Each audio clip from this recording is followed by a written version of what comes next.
Good afternoon, everyone. This is Michelle Whitlock, Digital Communications Director for AEE. I'm excited to be able to present our Thursday, April 18th member webinar from John Knott. He is a Principal Energy Engineer at Griffith Engineering. His presentation today is on accuracy in energy modeling, shining a light in an industry black box.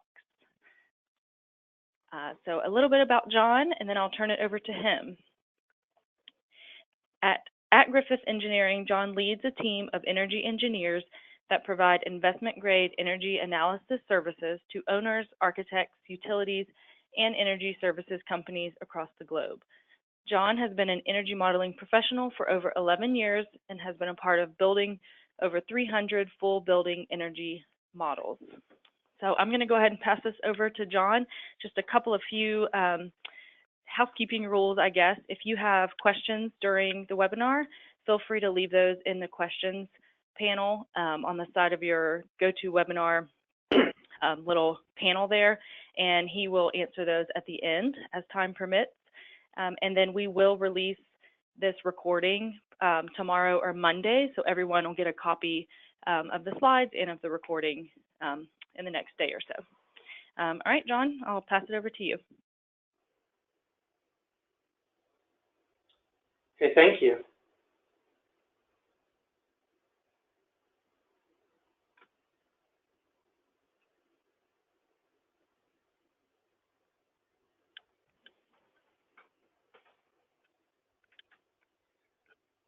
Thank you. Sharon, can you hear me? Yep, yeah, you're good. Okay, awesome. So I appreciate you having me. So today I'm going to talk a little bit about accuracy in energy modeling, and I'm excited to have a little bit more time than I had last time when I was at AEE East. But to kind of, as a background, I was sitting in a presentation about energy modeling last fall, and the presenter did a pretty good job, but at the end, one of the attendees stood up and asked the question, are energy models accurate, or how accurate are energy models? And having been in this industry for a while, I kind of understood kind of how loaded that question is and how kind of complex the answer. And I wasn't really happy with the way it was answered, so I thought that I'd take a shot at it. So when we're talking about energy modeling today, because I know everybody's in different fields, we're focusing on kind of full building energy simulations. This is an EQuest model. You know, in our industry, we use energy models for a bunch of different things. But today I'm going to focus on a couple, kind of highlight the differences between energy models for new buildings and energy models for existing buildings. And while that may seem like a small difference, there's actually a lot of some pretty critical differences between them that can affect accuracy. And so to kind of get into it, when I think about the question, how accurate are energy models, it kind of reminds me a little bit of the profession of baking. And I know that seems weird, but you know, the idea that we can define our profession of energy modeling with one qualifier, yes, accurate, or no, not accurate, or even define to what level it is kind of weird. So I think of one of my wife's favorite shows. It's on Netflix. It's called Nailed It. So in this show, they take people who are self-professed pretty bad at cooking and baking and ask them to make really impressive, detailed, beautiful cakes. And it's kind of a comedy because obviously that's not going to end up how they're going to end up making it. So this is kind of an example of what can happen. So we in our society can understand the fact that you can't define making a cake or baking as yes, it's delicious or no, it's not delicious. What really defines that is the baker and how experienced they are and what kind of ingredients they used. And the same kind of thing can be said for energy models, because we really can't define our profession by saying it's accurate or not. There's lots of things that go into it. But one of the things that has stressed our industry is there's a lot of difficulty in defining qualitatively an energy model. A lot of times the knowledge required to evaluate a model is very technical and specific to each modeling program. And analysis it's just too high level for most people who want to know, is this model accurate or not? So that can be a barrier. And if you want to take a model's results and compare it to real world data, especially in the new building industry, we have to wait 2-3 years sometimes before we get enough data to be able to go back and compare. And our industry moves too fast for that. So most of the time, if you're building a new building energy model, it's going to be a long time, or if ever, if you actually find out how accurate that ended up being. And there's not a lot of metrics out there to help define that. So LEED does have a kind of review process and people who look through it, but even that can be flawed to a certain extent. Back in 2008, a study was done of 90 LEED buildings where they looked at the actual performance of the building after it was built and compared it to what was predicted in the model required for the LEED process. And what they found was that there was a pretty big difference. In a lot of cases, and this is a ratio of measured to design EAI, a lot of cases, the building actually performed much worse than was originally predicted. I mean, even if we're up here at, this is 30% worse than predicted. This is 2 times or 100% worse than predicted. And even this down here, I mean, a lot of times we overestimated the energy consumption by half.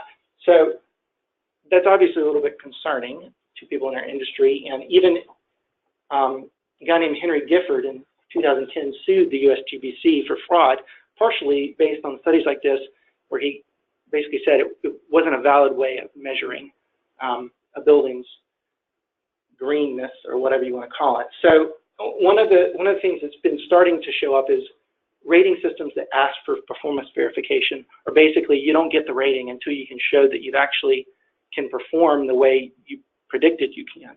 Things like the Living Building Challenge, and actually LEED version 4 has an option of going this route, but it's still not common. But despite all that, energy modeling can be accurate, and there are a number of critical factors that go into defining whether it can or can't. So we'll talk about them today. So the first thing, and probably the most important, is modeler experience, the type of experience a modeler has. The second thing is the quality and quantity of good data, and that's obviously going to apply more to existing building models than new building models, but still important. And time, effort, and review, which is something that's important for almost everything we do. Let's talk about modeler experience a little bit. I'll give you an example based on kind of our firm. And I run a group and have trained a number of energy modelers. And we kind of informally in-house use the terms apprentice, journeyman, and master. And I thought about it, and I define a journeyman as someone who can build a complete and thorough energy model from site data or drawings for most common buildings, and can calibrate most buildings' energy models, existing building energy models, to historical data without resorting to unreasonable assumptions. So that without resorting to unreasonable assumptions is a pretty critical factor. So this is where I kind of feel comfortable turning someone loose and developing an energy model, and feel like they're going to get it pretty much there. That, I think, takes about 25 to 35 building models where they're looked over by someone who's more experienced before they get to that point. A lot of the modelers in our profession really don't have that much experience. But you really grow as a modeler as you get it. And also the type of experience matters, but it's important to be experienced with the modeling software you have. I joke with people that different softwares are like different languages. You can know what you want to say, but if you're trying to talk in a language you don't know, there's a good chance you're going to get it wrong. So make sure your modeler, or you, if you're modeling, is experienced with the software you're going to be using. So type of experience really matters too, and this is where some people might disagree with me, but New versus existing building models can be very, very different in terms of how much you can learn from it. So I like to think about this. If you were going to get in a car or fly in a plane by a company that had never tested their designs, would you feel comfortable? And I know I wouldn't feel comfortable getting in a plane that had never been flown before or never been tested. But by the same token, we in the industry often rely on modelers or modeling teams that really have never gotten a lot of performance feedback on what they're doing. So if you're stuck doing new buildings and only ever done new buildings, you're not really able to test that, have that performance verification, because most of the time you're not going to have an opportunity to go back and look and see how the building did. Like I said, we move at a fast pace in our industry, and going back 2 or 3 years later is usually not on your mind. You know, other things you got to do. So how do we get that performance verification if we're only doing new buildings? Conversely, when we do a model of an existing building, we can actually get some instant feedback. So whenever you do a model of an existing building, you go through this process called calibration, where you look at historical data and compare your results. So I've got an example here where we did a model for a commercial building in Delaware, and we had 3 years of historical data, and we could take that and come up with an average energy consumption profile. This red line would be that for electricity. So I go through the process of building an energy model. I put in assumptions for a lot of things because we don't know everything, obviously. And I then take the results of that model and compare it. And when I do, I can immediately see there are some critical differences between what the building did historically and what my model is predicting. So my model is predicting way less energy consumption in the winter than actually happened historically. That immediately tells me that I've got some assumption is wrong. And I can go back and start looking at maybe what I missed, maybe dig deeper, find more data. Maybe I go in and increase the base loads and run it again. And now I'm looking at something where maybe now that I've increased the base loads in the winter, I've just got too much consumption in the summer. Go back through some more times to reduce that, and I end up with a model that somewhat mimics historical energy consumption. Obviously, it's not perfect, but it's somewhat close. Like, it's asking Cheyenne to do another install. So we do that not only with electrical consumption, but also with electrical demand and heating fuel consumption. And we can get a decent energy model that we know at least comes close. Now, obviously, we have to be concerned about whether we made realistic assumptions or just made assumptions to get it there, but we'll talk about that a little bit further. The point is, we have immediate feedback. We know that we did something wrong, and we can go back and start looking and figure out what we did. And that's important to helping a modeler develop and understand building, how buildings kind of live and breathe. Okay. So if I do this one. Yeah, don't do all of it. Yeah. Go into all. Here, I'm getting some feedback, I think, maybe from your side. And just do.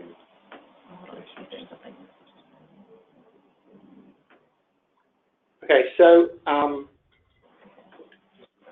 when we talk about existing or new buildings, if you're kind of from the perspective of who do you hire to bring in, one of the critical things I want to talk about is a firm that you've hired, a good firm that you've hired to do your mechanical, electrical engineering design. It's not always going to be a good firm for energy modeling. Sometimes we don't understand that because a lot of times the programs we're using are the same.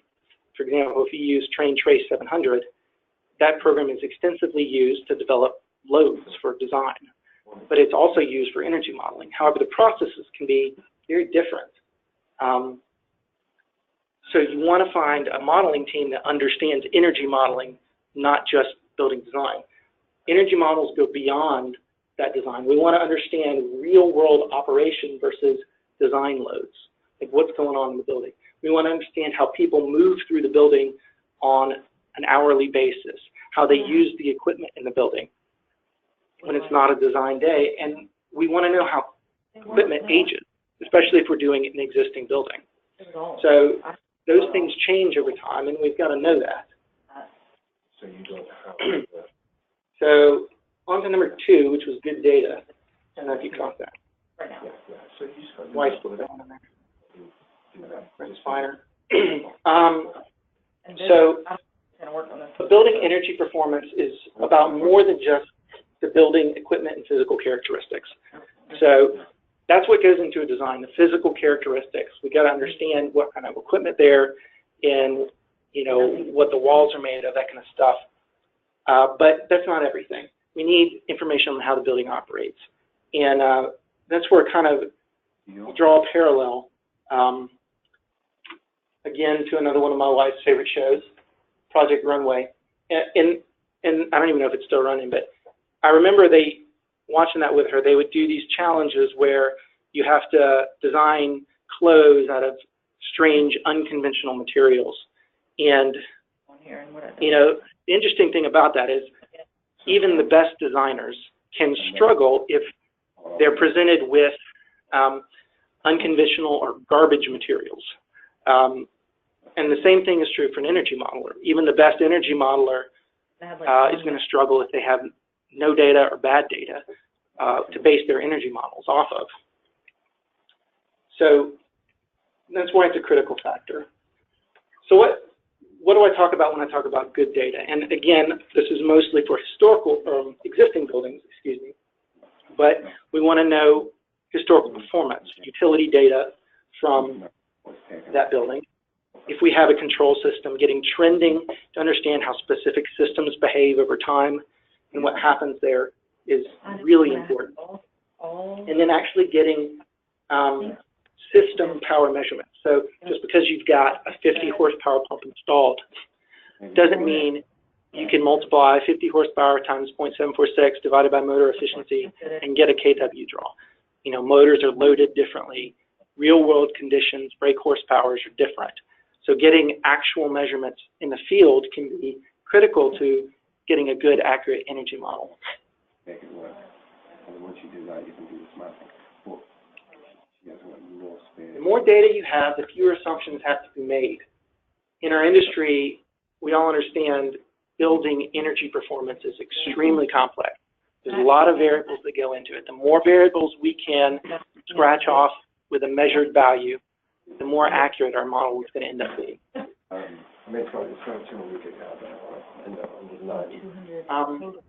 Sharon, I'm still getting some background discussion. I don't know who that is. As soon as she opens in design file, she's going to run out of memory. Hold on, he's saying something. I need to listen to that. Anyway, let's talk about people. Because people really help define how equipment is used. And a lot of times, people are more important to an energy model being accurate than the equipment. You know, you can have a building with horrible equipment that's operated very tightly by the maintenance group, use way less energy per square foot than an incredibly advanced building operated poorly by an untrained staff. You know, it's to the point that without understanding how people operate a building, you really can't be accurate. You got to understand that. You got to have some sort of data through the facility yourself, looking at historical consumption, something to get a good idea of what's going on. You want to know how they use the equipment they have and how the maintenance staff operates the facility. So if you're in the profession of doing new buildings, which is, I don't want to say that's not as important as existing buildings, because it is. I would say that that's arguably more important to our industry. But a lot of times you don't have data on a building that's not built. I mean, you can have the drawings, you can have the specs on what's supposed to be out there, what the basis of design for the equipment is, but you're still missing the kind of people piece. But you can potentially get information by talking to the future owners, understanding maybe how another facility they have operates, and getting good data from manufacturers on the equipment that's going to be installed. But you are somewhat limited because really, as a modeler, we can't predict that the occupants are not going to operate the facility how it was designed. you know, a modeler is not responsible for something being built improperly, or a maintenance guy in the future going in and overriding settings on the control system.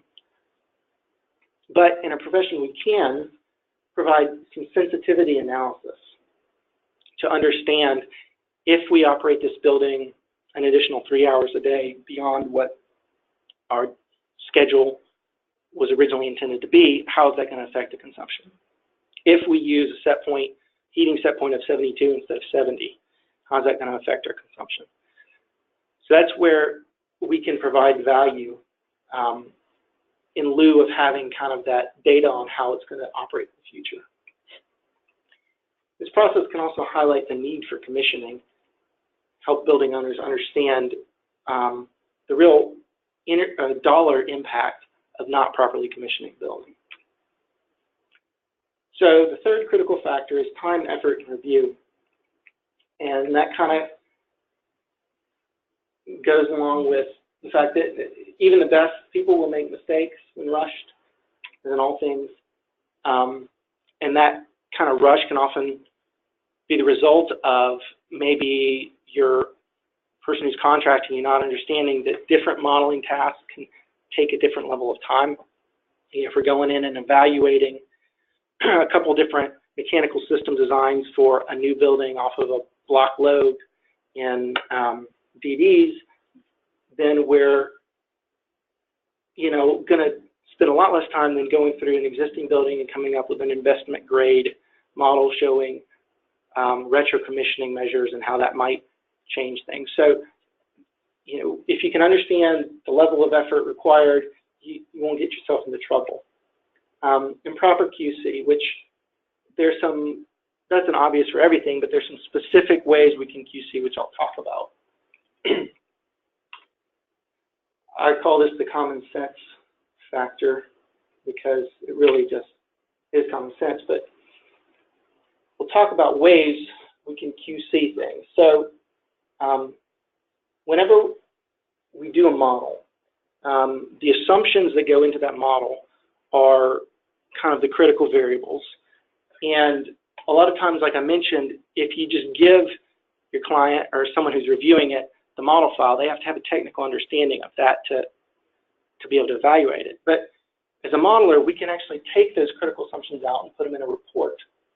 And that can be pretty useful to someone who doesn't have the technical knowledge, because your boiler operators can look at your assumption summary reports and see that you turn on your boilers when it was 60 degrees outside, and they said, well, no, last year we actually turned on the boilers all the time. We didn't turn them off. That set point in the control system doesn't do anything. It's overridden. So that kind of thing can be easily QC'd by the owner, even though they don't have the technical experience.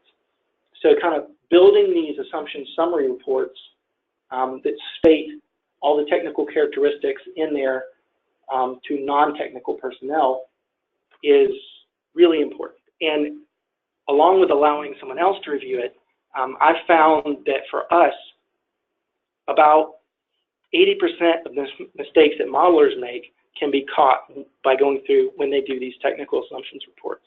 A lot of times this process can take a while, and we may not remember something we did last week and do something different this week, and we'll find out that one system was done this way and another system was done this way, but they're really the same thing. So we can go through and make that consistent and improve the overall accuracy and quality of the model when you go through and make these assumptions reports.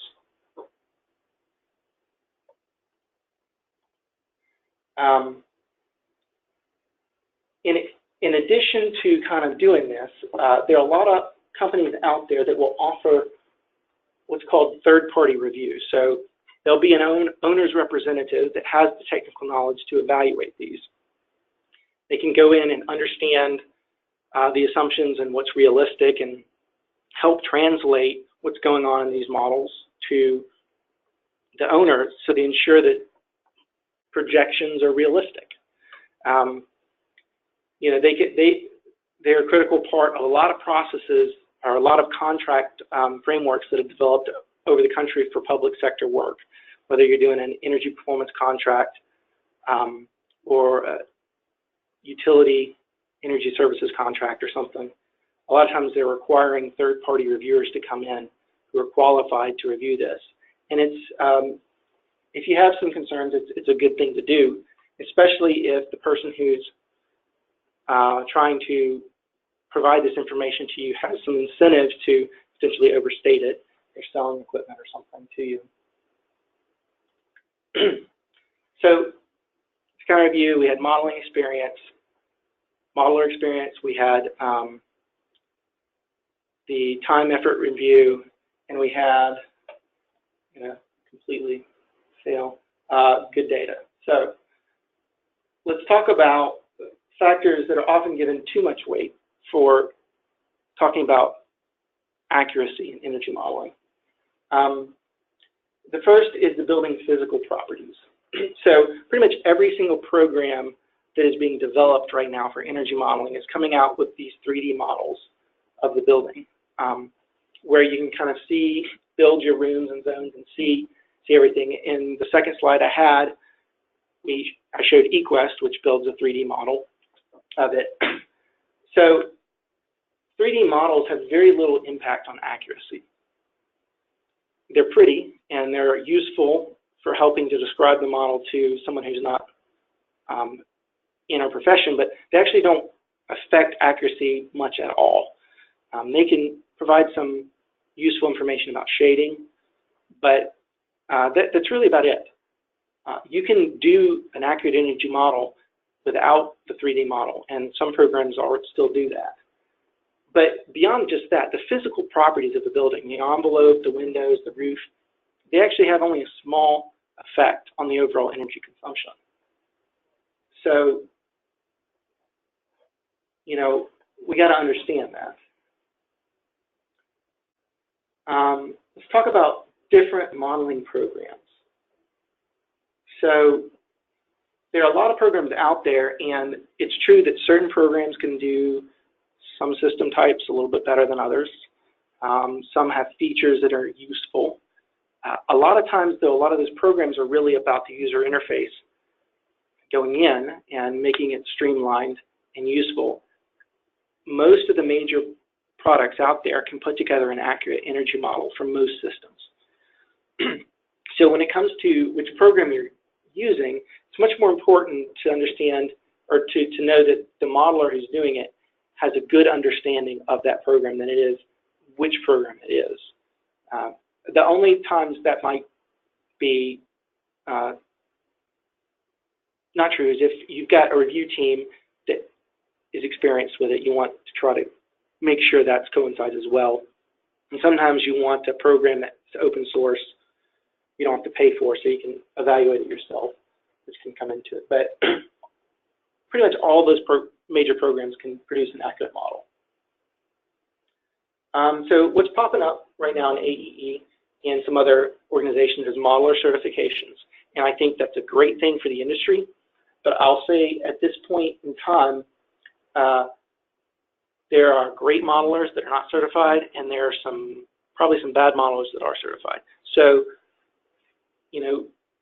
keep that as a factor and keep it in consideration, but it's not the only thing you need to be looking at.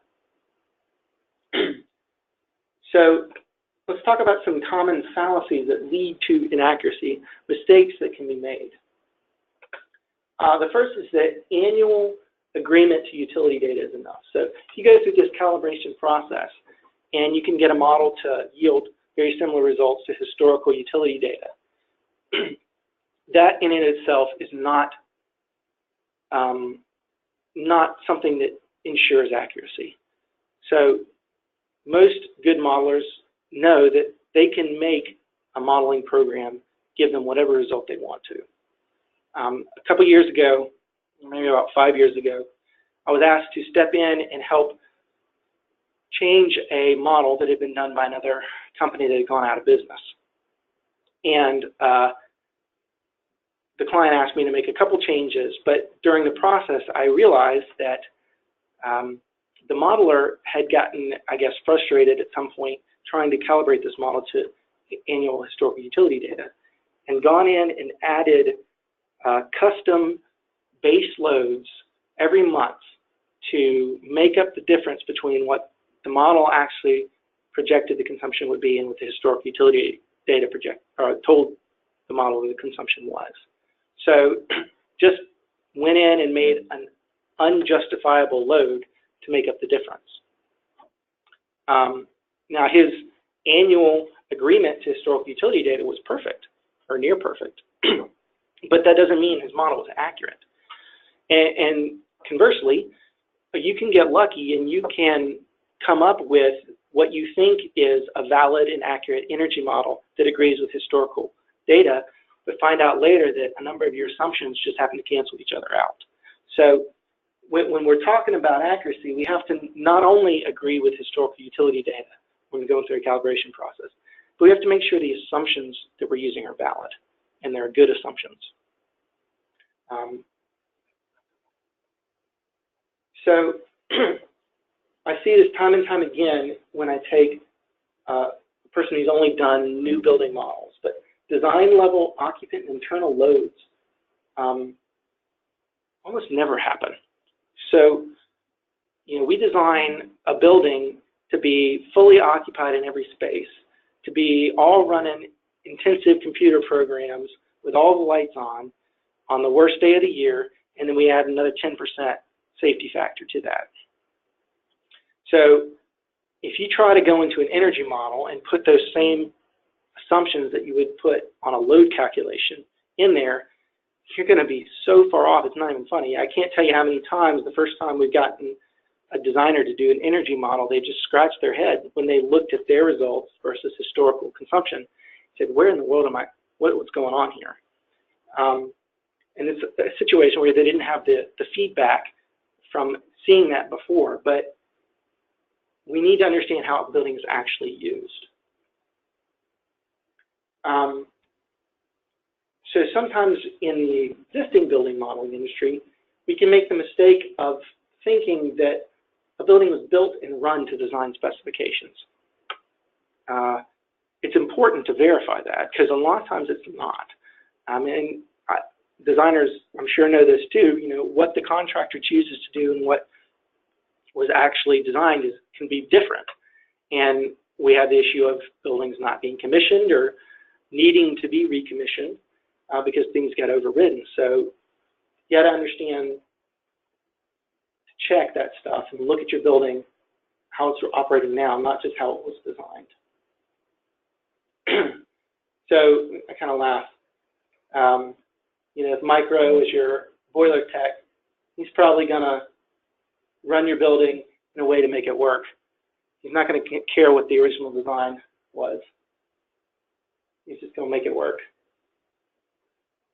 So let's talk about best practices to promote accuracy.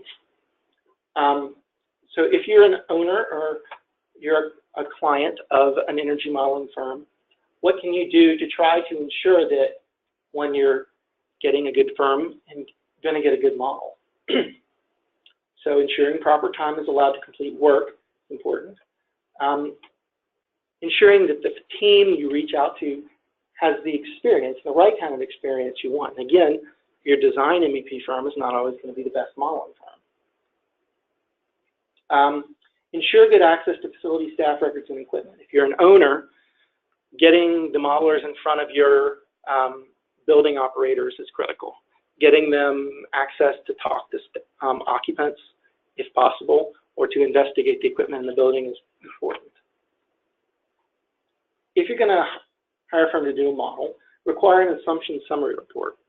And that's pretty typical in certain areas of our industry, but strangely lacking in others. So having this assumption summary report is pretty important. And if you need to, hire a third-party reviewer that have qualified technical staff to review those energy models. So you can put some historical calibration requirements if it's an existing building. 5% annual and 20% on a monthly basis is pretty standard. But know that sometimes real-world reasons may require this to be a little bit different. If your building changes significantly in operation over the course of a year, you're probably not going to get an accurate model that can calibrate to this 5% or 20%, just because you want to project the future, not just look at the past. So what if you're an energy modeler? What can you do? Again, creating an assumption summary report. Even if it's not required by a client, I usually require it in-house for our modelers. One, because it helps if you got to go back later and look at it, but like I said, it also helps you QC your own work and make sure you're doing a good job. Double check historical data sources. So bad and incomplete data has given me headaches more times than I can count. I had a situation where, exactly the same situation I talked about before, we went in reviewing models from a previous company where we just took the utility data that they had as fact and didn't realize till later that they had added 2 meters consumption together, but then only took the highest value from those 2 meters for demand. So we're having a really tough time calibrating the model to consumption and demand because we were missing half the demand. Stuff like that can be a really big issue. We've had situations where we've had bad meters show up data that just didn't make any sense, and we knew it. Really looking at it, it just doesn't make sense.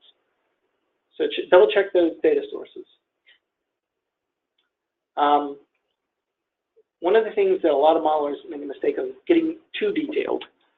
If you get too detailed, you can basically get yourself into a position where it takes a really long time to calculate something or make changes, and you actually hinder yourself. You get into places where you're more likely to make a mistake.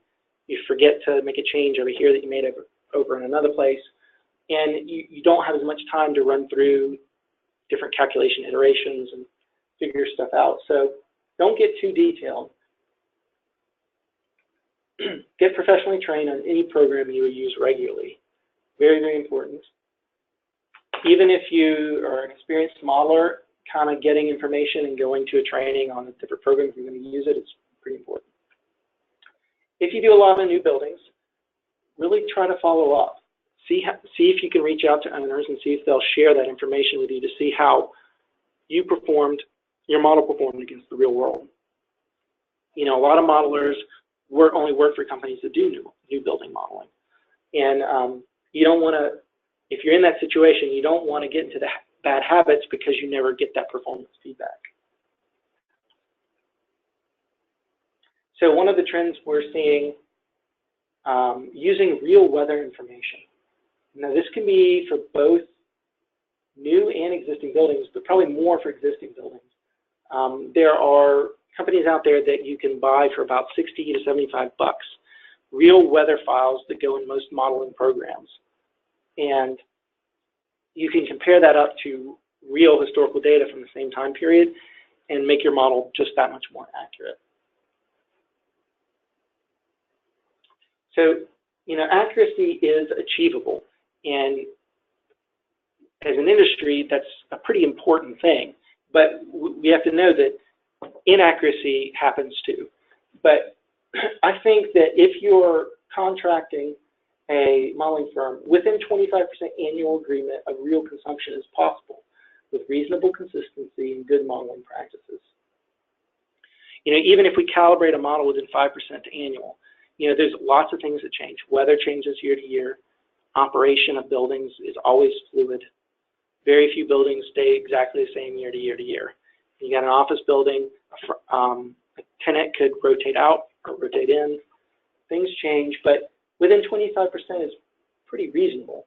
A lot of times you can get a good bit tighter than that too. There are many things outside the modeler's control, obviously, and that doesn't mean the model is inaccurate. So, if from one year to the next we have extreme weather changes, we can always take the weather from the actual time frame and put it into the model and see if we're accurate.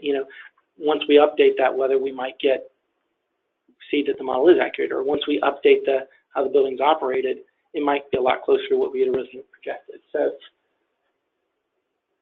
that is there too. So I guess I'll open it up to questions at this point, and I'll see if I can figure out how to see all the questions you guys have been putting in.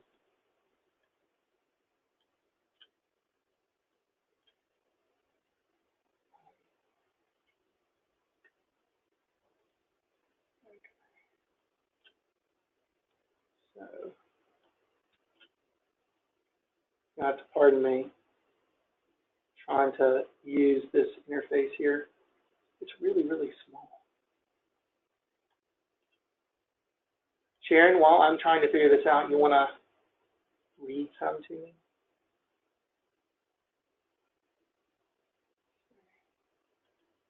Okay, here we go. Undocked it. So I'll start at the top.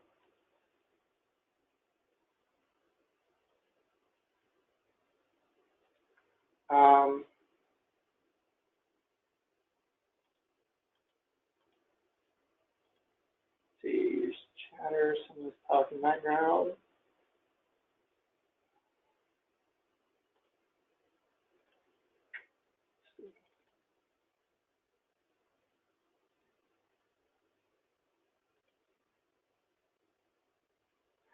So, okay.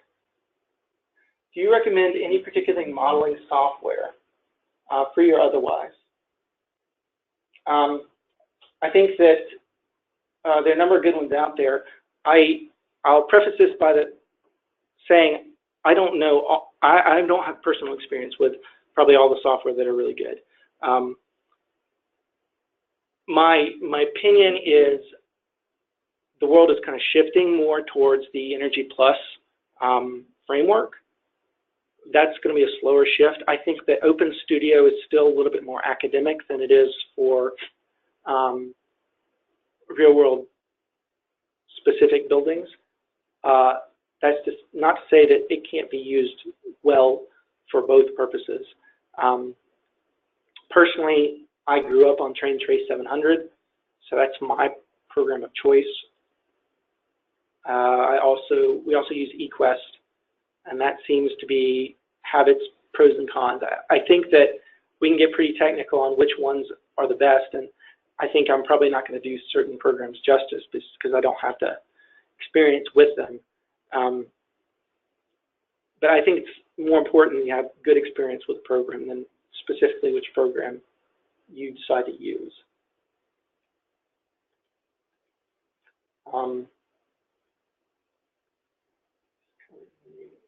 We just converted to a new energy information system in 2018. How long does it take to get the quality of energy data to the 90th percentile before it is useful for analysis?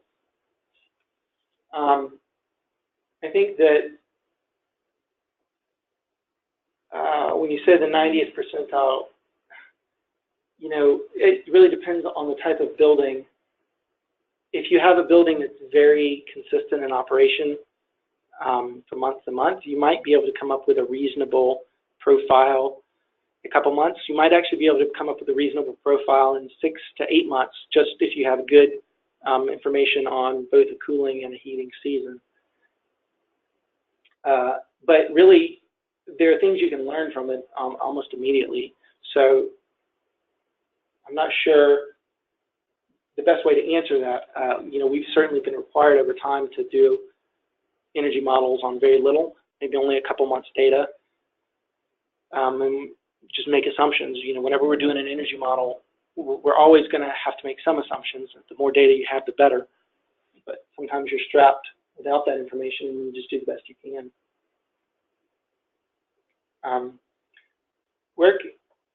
Where can one for a great source of energy modeling templates? Depends on the program you're using. If it's a pay-for-program, usually the companies will provide reasonable templates. For free programs like eQuest and Open Studio, there are a couple of websites. I'm trying to think of this. EnergyModels.com is a website I've been to before with some good resources.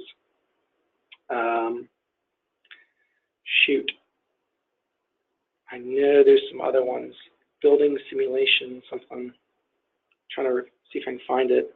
I used to subscribe, but if you do some digging, you can usually find it. Unfortunately, I can't answer that super well.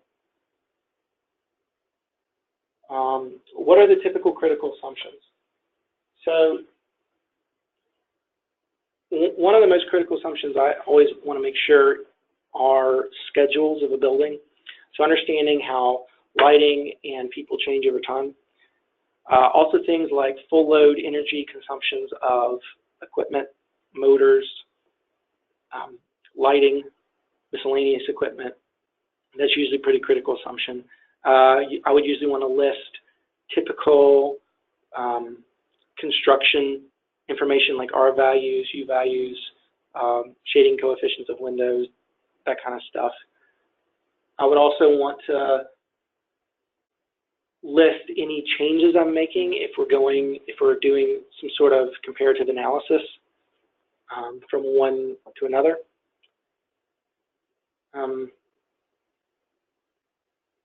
Yeah, there's a lot of them. I'm not sure if there's a ton of good templates out there for those assumption summary reports, but you know, I'm trying to think if the lead forms are a good way to start with that. I don't know.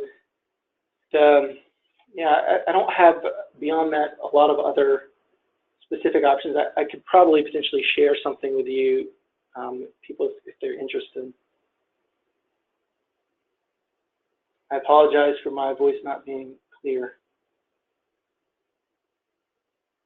Any thoughts on residential building models like REM-rate or UFI or HPP, passive house modeling? You know, I don't have a lot of experience doing small residential modeling. Obviously the smaller the model you get, the more you get into a position where you have to evaluate whether the time being spent doing an accurate model is worth it. The setup of a good model is sometimes one of the biggest time consumers. So, you know, double the square footage is not necessarily double the time. What is an acceptable range of percentage difference between the calibrated energy model and actual utility data? So kind of right there at the end, I talked about the standards that I see most often are 5% to annual utility numbers, which is doable, and then a goal of within 20%.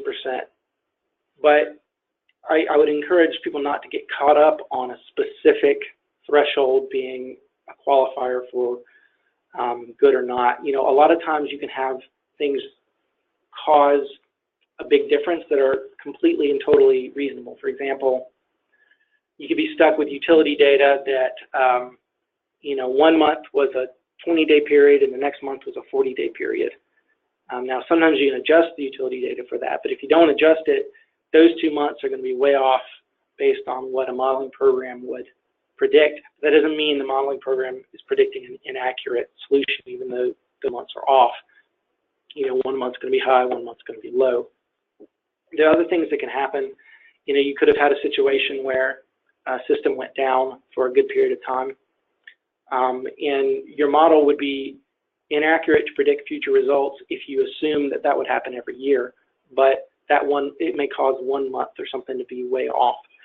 So I think those are good bounds to start with, but outside of that, I would want a modeler to justify why there's a big difference and make sure that that's something that we understand. What are the drivers you look at beyond weather and occupancy? So, I mean, obviously system types can affect it pretty significantly. I would say control system settings and operation can probably be the biggest surprise and the biggest driver change. I mean, if you've got a control system that's overridden, you can double your energy consumption easy or triple it. So knowing what's actually happening and how the systems are being controlled is pretty critical. I'd say that's probably the biggest thing that drives it. You know, there are certain types of buildings like event venues, conference centers, where a major driver is the type of events or how big a certain event is or whether there's events at all at that time. So understanding that can be important as well.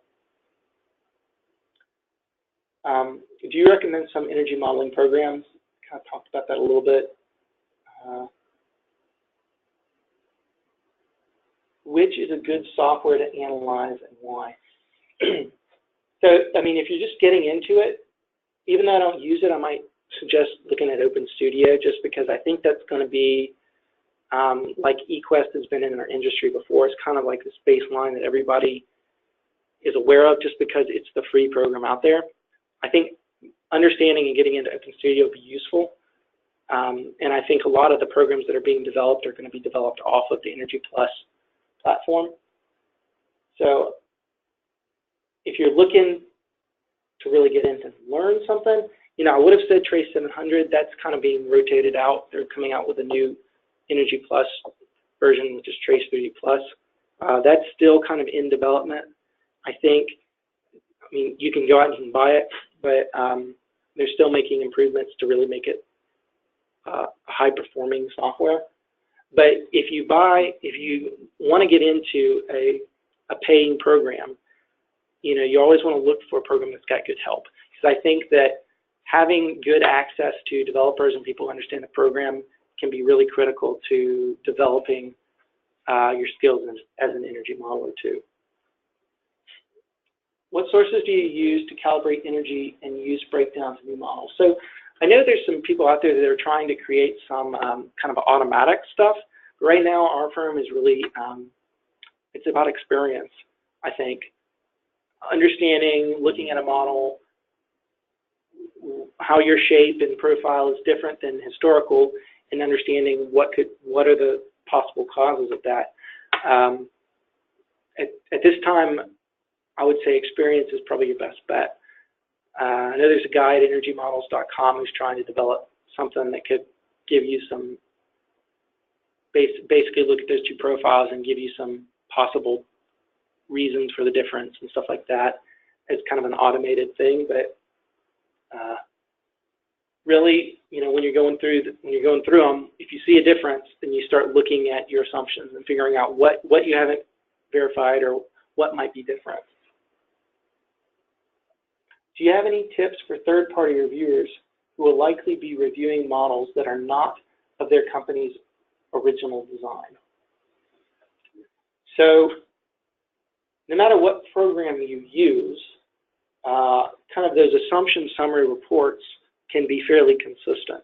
So if you're going to be doing it a lot, having your modelers develop a consistently formatted assumption summary report would be one way to kind of start there.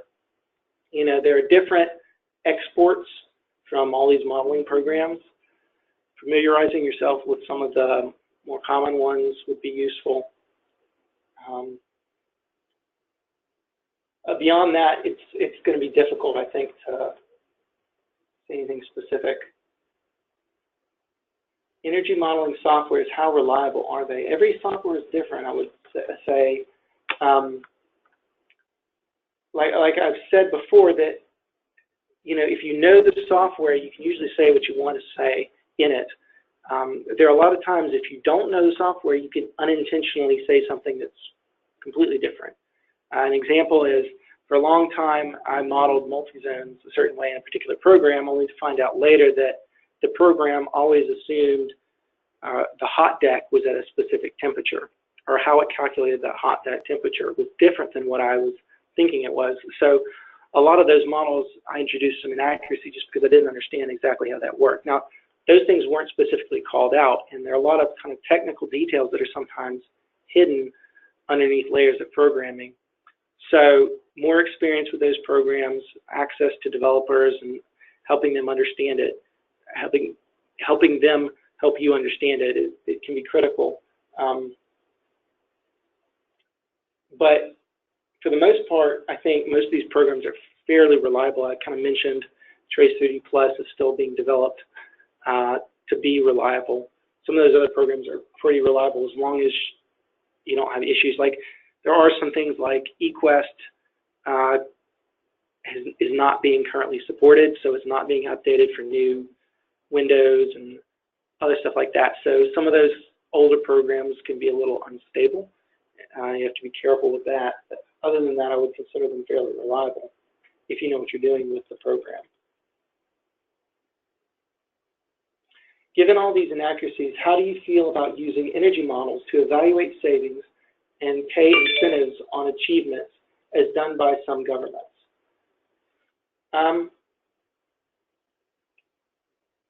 That's a deep question. I don't feel like we should be making wholesale changes to the systems. Obviously, I'm in this profession and I make my living doing some of this stuff, so I don't want to see it go away. But you know, I think that it's less about changing the process and more about educating people to understand what goes into the process and what makes accurate models and what makes not, that is the important aspect.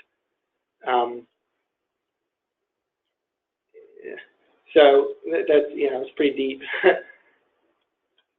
How can Revit or other 3D building models be leveraged to increase accuracy or decrease time spent on energy models?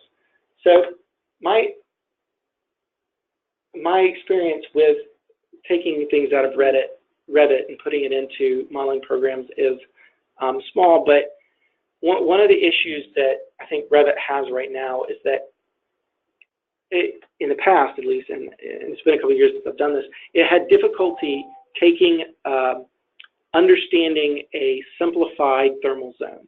So, for example, it would consider the inside of walls thermal zones. It would consider a column a thermal zone. It doesn't know what's a solid surface and what's not sometimes. Now, obviously, improvements to Revit over time will probably solve some of that stuff, but getting a good GBXML export out of Revit and into a modeling program can sometimes take as much time as just rebuilding it in the program itself. So I think there's still some steps that need to be taken to really, if you're trying to optimize that process. And I'll say this, Revit does some modeling within Revit. Revit is not a super detailed modeling software.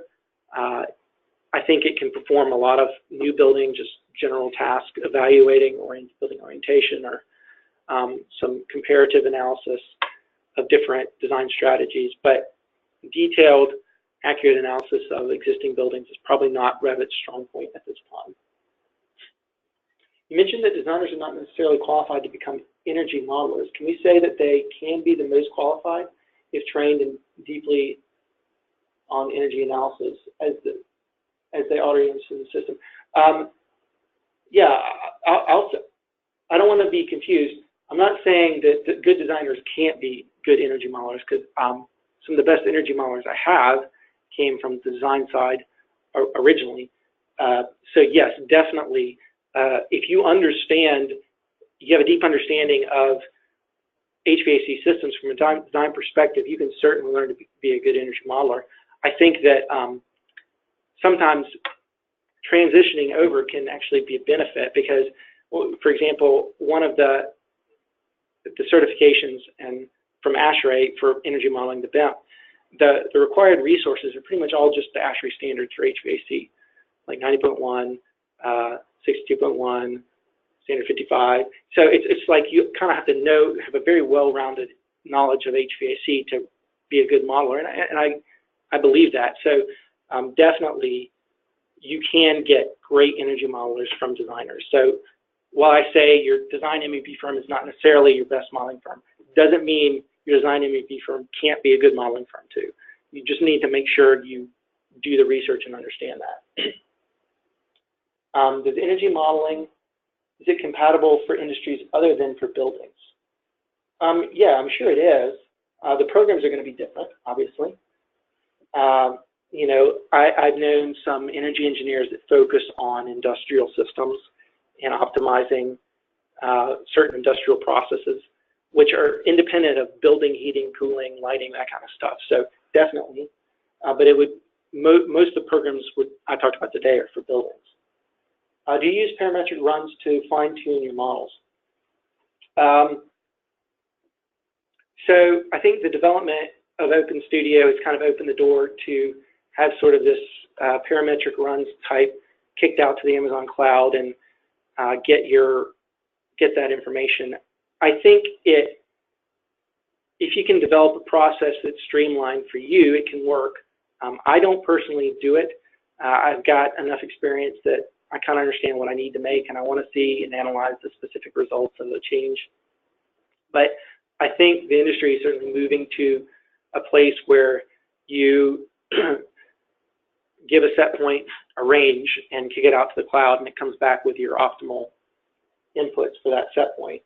So I think that's places where the industry is headed. Do you build every model from scratch, or do you use templates or reference buildings? So I do primarily existing building models. I do maybe about 80, 85% of what we do.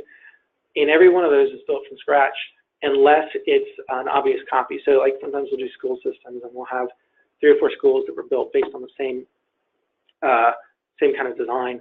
So we can copy and bring those in. But the more detailed you get into building modeling, the more likely you are to build something from scratch, ground up. We think that comparative analysis is the most useful for design, i.e. option A is better than option B rather than absolutes. What's your standpoint on this? So comparative design is extremely useful. I think it's an extremely useful tool. It's just one of the things you can do with energy modeling that's useful. You know, I kind of mentioned there's a lot of things you can do in this industry with an energy model. You know, obviously reducing first costs and optimizing design for long-term energy performance are very important. In your experience, what is the average time it takes to model a typical commercial building? That's a very detailed question. You know, I tell our clients it really depends on how detailed you want the model. You know, if you're going for an ASHRAE Level 2 type model versus an ASHRAE Level 3 model, that can double the time. A LEED model takes a lot longer sometimes just because you've got a lot of information you have to be very specific about, whereas comparative analysis in the design development phase can be real quick and easy. So I guess I would say, you know, a good basis is probably, and I could come up with a number maybe if you would put my hand to the fire. You know, a good investment grade model sometimes might be a week for a 100,000 square foot building, but it really depends on what you're going to do with it too, how many ECMs you want to run or parametric runs you want to have for different energy savings measures type stuff. John, can you expand on why the 3D model doesn't affect accuracy in the energy model?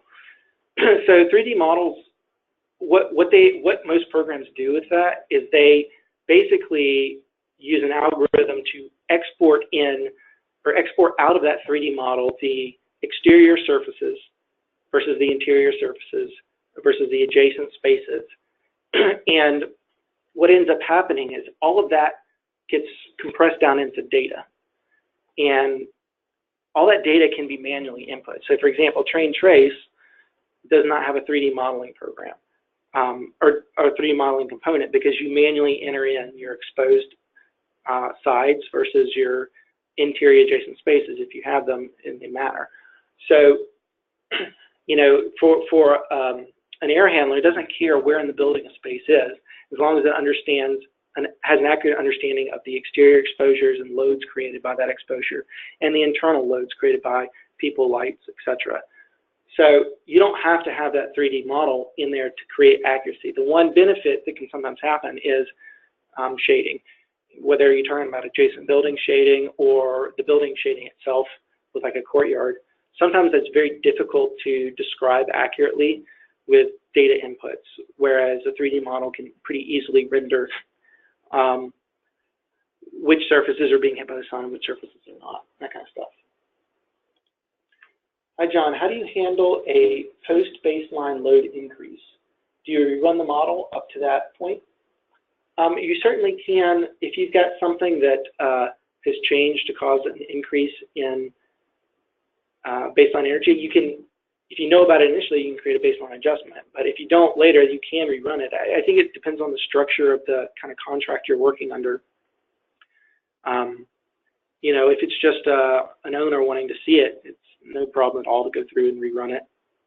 if you're in a guaranteed performance contract or something like that, it might get a little dicey. You might go to the owner or go to the contract holder to ask if that's something that you're going to be accountable for or not. You recommend getting training. What training do you recommend? It depends on the program you're going to be running off of. I think that the AEE energy modeling course is pretty good, especially if you're going Open Studio. You can do, if you're going to be using a Train program, I know Train provides annually a number of classes that you can attend. eQuest there have been, like University of Wisconsin-Madison has done training on energy modeling programs for a while. EnergyModels.com has some good training on certain programs, but it really depends on the program you're going to. Are there any prescribed best practices or prescribed assumptions or standard to follow when modeling the building energy? So there is a document, the ASHRAE 90.1 User's Manual, that has some decent schedules and stuff for certain building types if you don't have any other place to start. But I think a lot of that is just going through and understanding how buildings operate, and it's experience to understand what's a reasonable assumption and what's not for certain fields. Thanks. You're welcome. Can you get the same accuracy out of Excel using ASHRAE formulas as these built software packages? For some simple stuff, yeah, definitely. I use Excel all the time. We've developed a number of internal tools. It can be very rewarding to go through and develop that kind of stuff in Excel because you can really see exactly where the calculations are coming from. But when you're talking about interactive effects from complicated systems and lighting and other stuff, I think it's going to be difficult to get as accurate a result out of Excel as you would get out of model. But there are a lot of times where it makes a lot more sense because it's a lot quicker to do something in a spreadsheet than it is to do something in a full building energy model. So it really depends on kind of the situation. What's your company's primary function of developing the models? Is it for the customer to update their model? So no, we usually develop it for the customer to give the customer results, specific results on whether it's different certain design alternatives for new building, or whether they're wanting to know the impact of making certain changes, whether it's switching a chiller out or making these controls upgrades, fixing a specific system that's been operating incorrectly, that kind of stuff. Most of the time the owners are not taking the model, and that's a little bit to my chagrin. I think that the model can be a useful tool for an owner if they have the technical expertise to use it. But anyway, so any comments on modeling behavior or SEM energy savings? Modeling behavioral or SEM energy savings. So yeah, I think that behavioral changes in how occupants interact with the building can have a big effect, obviously, on energy consumption.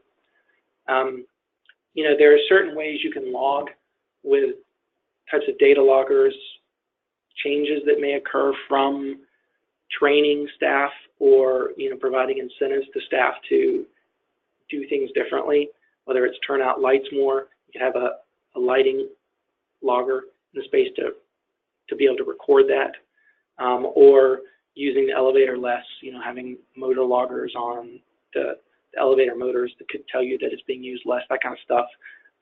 And you could take that data and put it into a model and show the results, certainly. Sometimes in those situations, it might be easy just to run a spreadsheet like the other person asked. Do you recommend Design Builder? I know of it. I can't say one way or the other on that because I don't have enough experience to really recommend it or say that I wouldn't, unfortunately. Sorry. Please provide us with some energy modeling softwares. I've kind of already talked about some of the ones I'm familiar with. Do you use any type of preliminary model for early design decisions before a detailed model. Well, certainly in kind of the design development phase of building design, you want to do that if possible. Sometimes if we know we're going to go deeper, we'll go ahead and create maybe a little bit more detailed model.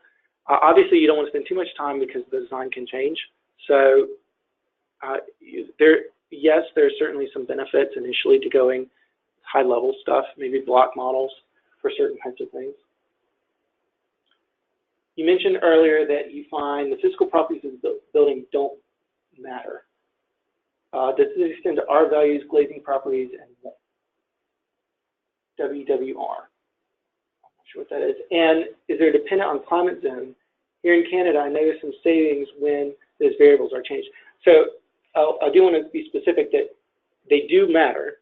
It's not that they don't matter. They don't matter as much as I think people think they do. So I would say sometimes loads, the envelope is maybe 10 to 50% of the load on a building.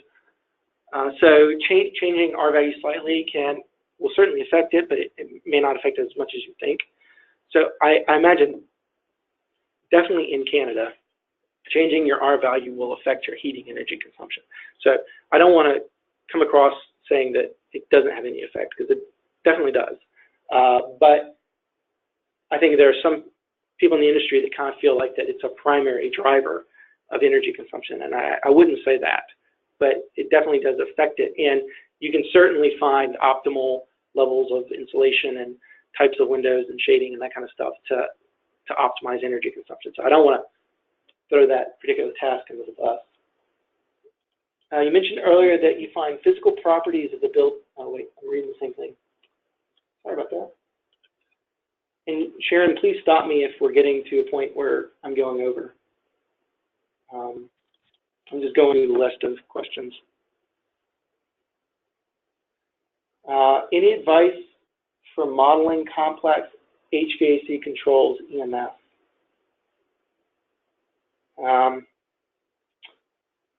Well, if you have a sequence of operations, that can kind of help determine what was intended initially. Most programs have the ability to model certain control strategies like demand control ventilation or economizers or static pressure resets. So, if you're not aware of how to do that, looking in help files or talking with, call-in help can be useful, or looking on message boards if you're working with a free program. But most of them can do that, and certainly do it accurately, I think. Let's see.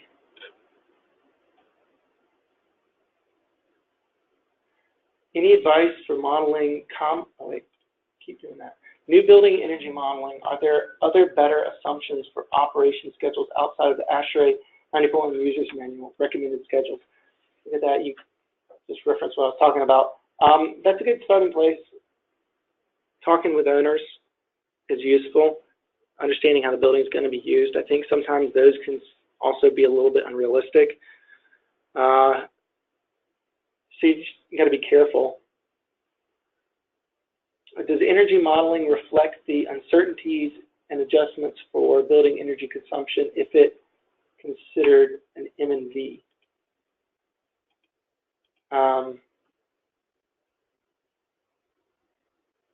If I consider an M&V, I'm guessing you're talking about measurement and verification. I'm not sure exactly what you're asking. I'm familiar with the measurement and verification processes. If you're looking with an option C, M&V method, then using an energy model is certainly useful for understanding interactive effects and reducing your risk there. You mentioned that shell details are not as important as they believed. Your opinion on that change depending on the existing versus new climate size of the building? I would say yes. I kind of mentioned obviously colder climate zones. It's going to matter more for heating. I think that certain climate zones that are mild or don't go extreme one way or the other, it certainly matters less than any place that's got an extreme climate. So yes, Size of building, yes, smaller buildings are more affected by their envelope than larger buildings. So it is true.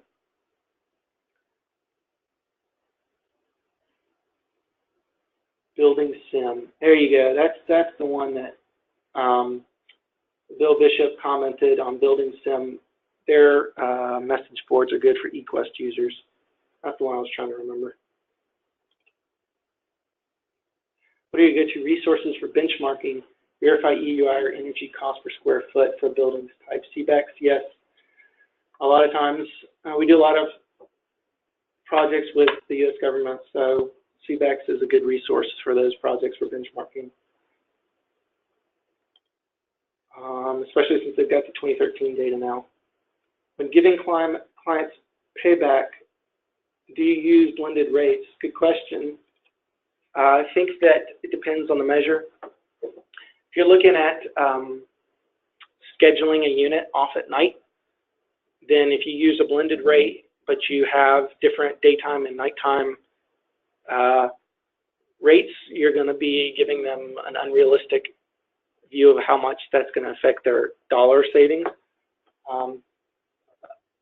But sometimes you could be in a situation where you're maybe changing out a package unit with a more efficient package unit, and its blended rate would be fine. In those situations, it's going to affect both nighttime and daytime use potentially. So it depends on the measure. You really kind of have to evaluate where your savings are coming, whether they're coming in times that are not consistent with an average rate or not. There's still some ongoing development of eQuest, and there's a large user base. The latest release within November 2018 has improved loads calculations for equipment sizing in addition to DOAS and VRF capabilities. Interesting. I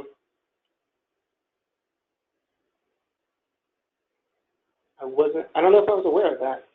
I'll have to talk. I'm not, like I said, I'm a train trace guy that's originally. We have another individual in our firm who runs all our eQuest projects, so I'll make sure he knows that. He may already know that. What is the best way to be an energy modeler for a fresh graduate energy engineer? That's a good question. You got to find a firm that's doing it. Find a firm that's doing both new and existing buildings if possible. I think finding someone who's doing detailed work is really useful. It's a lot easier to go from detailed work to less detailed work than the other way around, in my opinion. Definitely getting with a company that's got experience and has people that can help train you. Just taking training from, outside sources can be lacking. I think having someone who can help you with specific model questions is pretty important. Okay.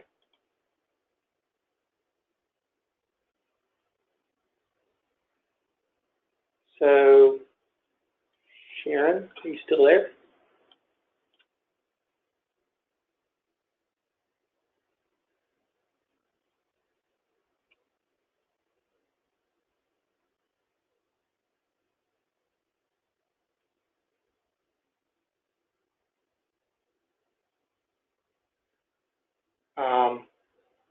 I guess thank everybody for listening in. Sharon, I thank you for hosting this and allowing me to come on today.